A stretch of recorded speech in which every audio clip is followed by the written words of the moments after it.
საჯარო სკოლას და აი რა მინდა ვთქვა, ბოლოს სიმღერა ვახსოვთო, რომელიც ამ ახალგაზრდებმა შეგვისრულეს.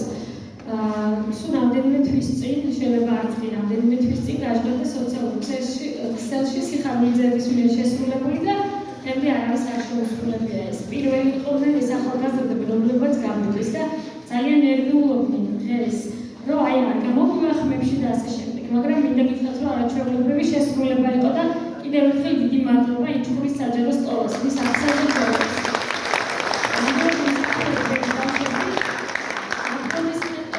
ჩემი ემოციისთვის პირადად ჩემგან ძალიან დიდი მადლობა თქვენ და მაგა კვესელაოს პედაგოგს ძალიან დიდი მადლობა, რომელიც აი ყოველთვის ასაკობრივი ჩართულია ამ ღონისძიებაში. დიდი მადლობა ქალბატონო მაგა. რაღაც ემოციების ქვეშ ვიმყოფები და მადლობა თქვენ ყველაფრისთვის. ახლა კი სცენაზე მინდა ვთხოვო ქალაქ აბაშის ღვთის